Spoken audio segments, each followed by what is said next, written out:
आस्था का प्रमाण, सबसे बड़ा प्रमाण हिंदू धर्म में त्याग होता है कि नहीं?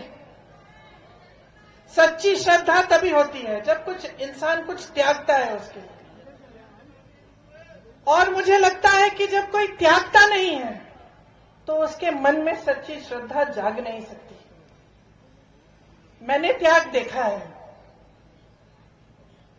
आप यहां इस प्रदेश से सरहद पे जवानों को भेजते हैं, अपने बच्चों को भेजते हैं शहीद बनने के लिए। शहादत आप समझते हैं। मैं 19 साल की उम्र में अपने पिता की टूटी हुई लाश अपनी मां के सामने मैंने रखी। मैं शहादत को समझती हूं और मैं त्याग को समझती हूं। कितनी भी गालियां दें ये मेरे परिवार को, उस पिता के लाश की अगर ये अपमान करें, उस शहीद पिता का अपमान करें, हम चुप रहते हैं क्योंकि हमारी आस्था नहीं टूटती इस देश में, हमारी श्रद्धा नहीं टूटती, इनके कहने से नहीं टूटती, क्योंकि हमने त्याग दिया है, हमने शहादत देखी है। चाहे कितनी भी गालियां दें, चाहे कितना भी करें, ये हमारे संघर्ष को समझ नहीं सकते और ये हमारी श्रद्धा, हमारे देश के प्रति प्रेम को कभी नहीं समझ सकते। हमारे देशभक्ति को ये देशद्रोह कहे, हमें कुछ भी कहें, हम चुप रहते हैं।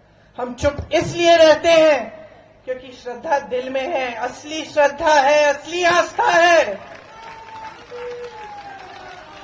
नाम के लिए नहीं है, चुनावी भाषणों के लिए नहीं है, राजनीति के प्रयोग के लिए नहीं है, अपनी सत्ता के लिए इस्तेमाल के लिए नहीं है, सच्ची श्रद्धा है। इन्होंने अपने भाषण में ओआरओपी की बात की, सैनिकों की बात की। आपको बधाई दी कि आपके प्रदेश ने इतने सारे सैनिक सरहद पे भेजे। भाषण की बात है। अग्निवीर कौन लाया और क्यों लाया? क्यों लाए? उत्तर प्रदेश, उत्तराखंड, राजस्थान, हरियाणा में नौजवान बच्चे दौड़ लगाते हैं, वर्जिश करते हैं, परिश्रम करते हैं सेना में जाने के लिए।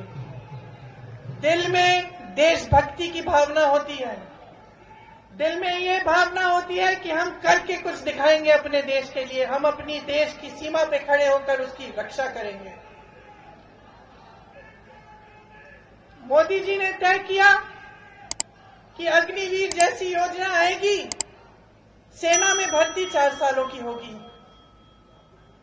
जितने भी नौजवान हैं हर प्रदेश में जो तैयारी कर रहे थे, जो सोच रहे थे कि हम सरहद पे जाएंगे, देश की रक्षा करेंगे, हमें स्थिर रोजगार मिलेगा, हम अपने माता पिता की देखभाल करेंगे, जब तक बुढ़े होंगे, जब तक बुजुर्ग हो जाएंगे, तब तक हम उनकी देखभाल कर पाएंगे।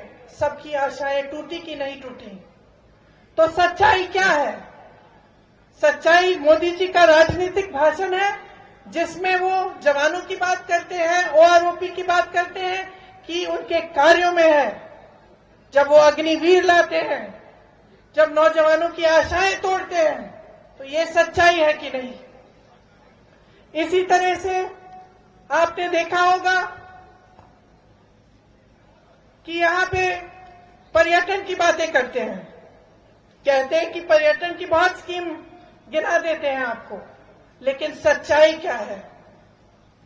सच्चाई आपके जीवन है, सच्चाई आपका संघर्ष है, सच्चाई आज की बेरोजगारी है, सच्चाई आज की महंगाई है।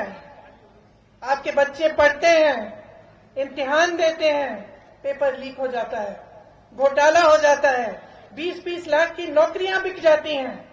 किसके राज में हो रहा है ये? 10 सालों से किसका राज है? कितना दोष देते रहेंगे कांग्रेस पार्टी को? 10 सालों से तो कांग्रेस पार्टी का राज नहीं है ना, 10 सालों से इन्हीं की पूर्ण सत्ता है, पूर्ण बहुमत रही है।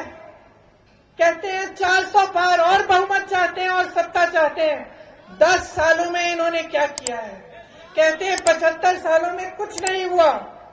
अगर कुछ नहीं हुआ होता तो यहाँ उत्तराखंड का इतना हुनर कहां से आया?